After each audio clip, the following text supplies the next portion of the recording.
lords are better than one in Warhammer 3 for a few reasons. The first one is magic item drop chance. Base magic item drop chance is 40% for every battle that you win per lord involved in the battle. So a single army has a 40% chance of generating a new magic item. This is separate from the chance to steal a magic item. You only have a chance to steal an item if the enemy lord has an item to steal, and you cannot steal items from heroes, only from lords. But you always have the chance to create a new item every battle based on your magic item drop chance, and this is per lord. So if you have a second army reinforcing, then you have 2 times 40% magic item drop chance. With 4 lords, you have 4 times 40% chance. Of course, this is modified by any bonuses to magic item drop chance that the lord has, like the perceptive lord trait gives plus 15% chance for a total of 55% magic item drop chance. Although it doesn't say in the description, perceptive's item drop chance is for lord's army, so it will only give you a bonus to item drop chance if the trait's on a lord. Heroes with this trait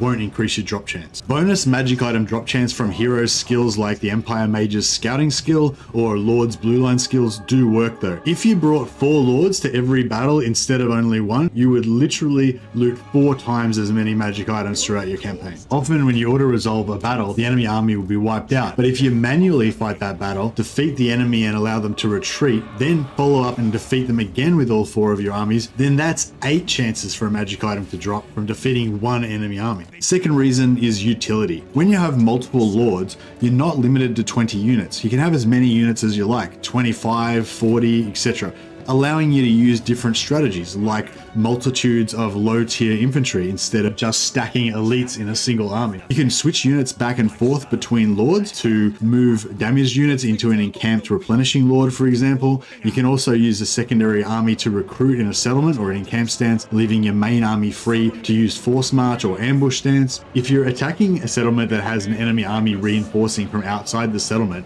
you can use one of your armies to lock the settlement in a siege, then all of your armies can gang up on the enemy field army and their garrison troops won't be able to join. You can use your secondary army to occupy or raise settlements while preserving your move points on your main army, allowing you to be faster and more aggressive while still consolidating that territory behind you. Here I sack Hergig first so that I get the lion's share of experience on my main army, and then I use one of my secondary armies to actually occupy it. That allows me to chase down and destroy Festus as well in the same turn.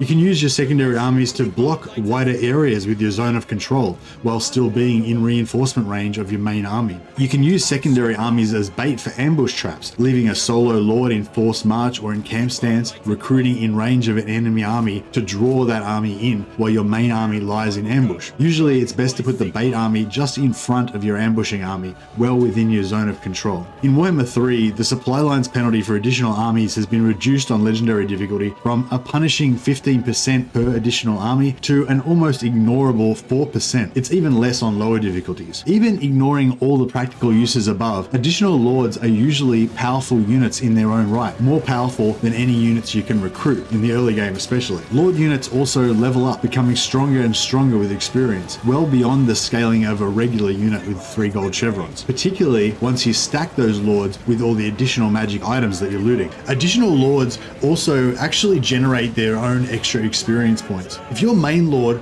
fights a battle against a large enemy army, they might earn, say, 5,000 experience points. Any heroes that are in his army or any additional lords they're supporting will get 50% of that experience points. So a second lord will get 2,500 experience points, a third lord will get another 2,500, a fourth lord will get another 2,500. So essentially a single lord will earn 5,000 experience points, but 4 lords together will earn a total of 12,500 experience points. So if you think of experience points as a resource, having those extra lords essentially generates extra experience points resources every battle. Some standout lords for value for different races are the ancient treemen lords of the Wood Elves. They're extremely tough, high health, armored and armor piercing units with built-in magic healing from level 1 and a good damage spell that they unlock later on. Vampire lords, again, excellent melee combatants, very tanky with healing magic and later access to the Wind of Death. Also, their level 1 redline skill, Aura of Supremacy, gives a -4 leadership penalty to all enemy armies in the same province. and that stacks. So with 4 lords in the same province, that's minus 16 leadership for your enemies. That also stacks with the lord trait Dread Incarnate, which gives another minus 4 leadership. Nurgle caster lords give you healing and cost-effective damage spells. Empire Archlector lords get battle prayers that don't use your Wind of Magic. Almost every race has a lord type that works as a cost-effective and powerful battle unit. If you ever find yourself short on funds, you can always temporarily disband one or more of your additional lords, keep them in reserve, or wait a few turns and start a new army with an already leveled lord to lead them on a completely different front elsewhere. One thing to be very wary of though is factions like Beastmen, Skaven, and Elithanar that can ambush attack and easily isolate and destroy your additional armies. If you're at war with one of these factions, make sure that you never leave your secondary armies in force march stance. In camp stance gives them ambush resistance, and garrisoning them inside a settlement makes them immune to ambush, but you may still want to just temporarily disband them until you've dealt with the ambush attack faction if you're unwilling to risk losing the lord. Of course, it depends on the specific situation in your campaign,